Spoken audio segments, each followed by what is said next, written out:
Hello दोस्तों, स्वागत है आपका इस नई वीडियो में। दोस्तों, आज हम उत्तराखंड वन दरोगा भर्ती से संबंधित कुछ महत्वपूर्ण प्रश्न लेकर के आपके समक्ष उपस्थित हुए हैं। तो बिना देरी किए हम इन इम्पोर्टेंट सवालों को शुरू करते हैं। इससे पहले यदि आपने चैनल को सब्सक्राइब नहीं किया है तो चैनल को सब्सक्राइब करके बेल आइकन को प्रेस कर दें। तो चलिए बिना देरी किए शुरू करते हैं।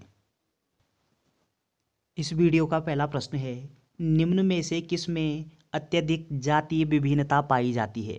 तो इन चारों में से अत्यधिक जातीय विभिन्नता किस में पाई जाती है? आपका सही उत्तर होगा उष्णकटिबंधीय वर्षावन में। तो उष्णकटिबंधीय वर्षावनों में क्या होता है? अत्यधिक जातीय विभिन्नता पाई जाती है। अगला पॉइंट आपको क्या ध्यान रखना है कि यहाँ पे जातीय विभिन्नता पूछा गया है। तो जातीय विभिन्नता यानी जो हमारी जो जैव विविधता होती है, तो जीव जैव विविधता हम किसको बोलते हैं? जीव जंतुओं में मिलने वाली जो विविधता होती है उसको हम क्या बोलते हैं? जैव विविधता बोलते हैं। और इस जैव विविधता शब्द का पहली बार प्रयोग किसके द्वारा किया गया है? तो W.G. रोजेन के द्वारा जैव विविधता शब्द का पहली बार प्रयोग किया गया है। और इस प्रश्न का सही उत्तर क्या होगा? उष्णकटिबंधीय वर्षावनों में अत्यधिक जातीय विविधता अर्थात जैव विविधता पाई जाती है। ऑप्शन बी आपका सही उत्तर दिया गया है। चलिए अगला प्रश्न है, माइकोराइजा निम्न में से किसके मध्य सहजीवी संबंध प्रदर्शित करता है? तो माइकोराइजा किस किस के बीच में सहजीवी संबंध प्रदर्शित करता है? आपका सही उत्तर होगा कवक और पौधे। तो कवक और पौधे के बीच में जो सहजीवी संबंध स्थापित करता है उसको हम किस नाम से जानते हैं? माइकोराइजा नाम से जानते हैं। ऑप्शन सी आपका सही उत्तर दिया गया है। अगला प्रश्न है कि सघन वनों का सर्वाधिक क्षेत्र किस राज्य में पाया जाता है?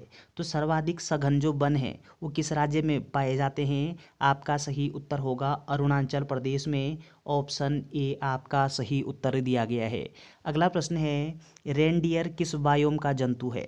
तो रेनडियर पूछा गया है आपसे, ये किस बायोम का जंतु होगा? आपका सही उत्तर है कि ये जो रेनडियर है ये हो जाएगा आपका टुंड्रा बायोम का जंतु है। ऑप्शन ए आपका सही उत्तर दिया गया है।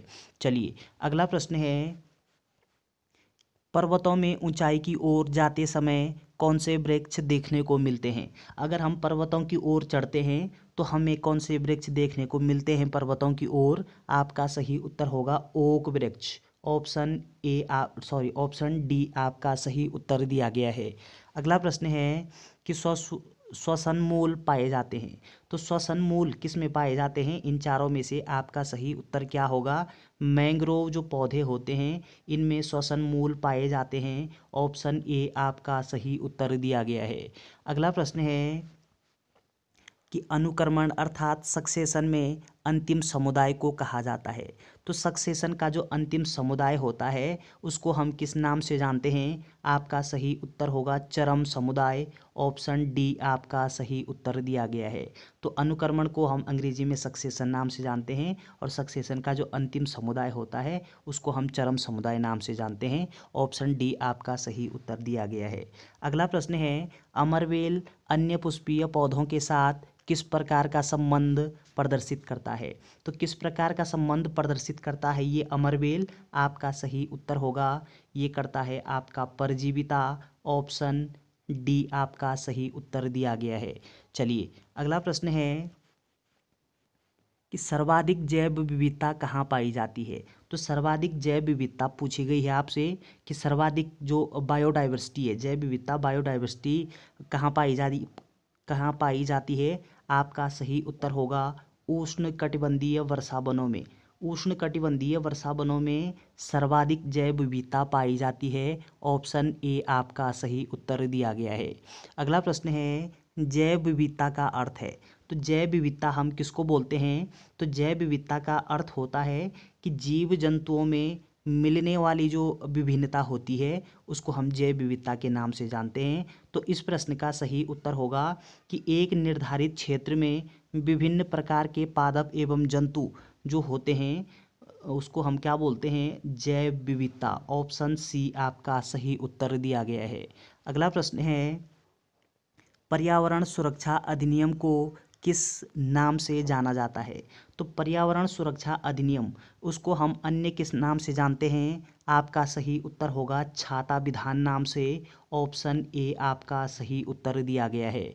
अगला प्रश्न है कि भारतीय संसद द्वारा जैव विविधता अधिनियम पारित किया गया। तो भारतीय संसद में जैव विविधता अधिनियम ये किस वर्ष पारित किया गया है? आपका सही उत्तर होगा दिसंबर 2002 में संसद में जैव विविधता जो एक्ट होता है, बायोडाइवर्सिटी जो एक्ट होता है, जैव विविधता अधिनियम ये पारित किया जाता है। ऑप्शन बी आपका सही उत्तर दिया गया है। अगला प्रश्न है, भारत में पर्यावरण संरक्षण अधिनियम पारित हुआ। तो पर्यावरण संरक्षण अधिनियम ये किस वर्ष पारित होता है? आपका सही उत्तर होगा वर्ष 1986 में। ऑप्शन बी आपका सही उत्तर दिया गया है। पर्यावरण संरक्षण दिवस ये कब मनाया जाता है? ये प्रश्न आपको इसका उत्तर कमेंट बॉक्स में टाइप करना है। चलिए अगला प्रश्न है, भारत में स्थापित पहला राष्ट्रीय उद्यान है। तो भारत में पहला राष्ट्रीय उद्यान कौन सा होगा? आपका सही उत्तर है जिम कॉर्बेट राष्ट्रीय उद्यान। और इस जिम कॉर्बेट राष्ट्रीय उद्यान की स्थापना ये कब होती है? और ये एशिया का प्रथम राष्ट्रीय उद्यान है। इसकी स्थापना होती है 1936 ईस्वी में। 1936 में इसकी स्थापना होती है और ये उत्तराखंड में अवस्थित है। और ये एशिया का पहला राष्ट्रीय उद्यान है, भारत का पहला राष्ट्रीय उद्यान है, उत्तराखंड का भी ये प्रथम राष्ट्रीय उद्यान है। चलिए अगला प्रश्न है कि येलोस्टोन नेशनल पार्क अवस्थित है। तो येलोस्टोन नामक जो नेशनल पार्क है, राष्ट्रीय उद्यान है, ये कहाँ पे अवस्थित होगा? आपका सही उत्तर है संयुक्त राज्य अमेरिका में। ऑप्शन डी आपका सही उत्तर दिया गया है। अगला प्रश्न है कि बुक्सा बाग परियोजना भारत के किस राज्य में स्थित है? तो बुक्सा बाग परियोजना ये किस राज्य में अवस्थित है? आपका सही उत्तर होगा ये हो जाएगा आपका पश्चिम बंगाल में। ऑप्शन डी आपका सही उत्तर दिया गया है। अगला प्रश्न है, तो चलिए दोस्तों ये कुछ इंपॉर्टेंट प्रश्न थे। वीडियो अगर आपको अच्छी लगती है तो चैनल को शेयर एंड सब्सक्राइब करना ना भूलें। Thanks for watching.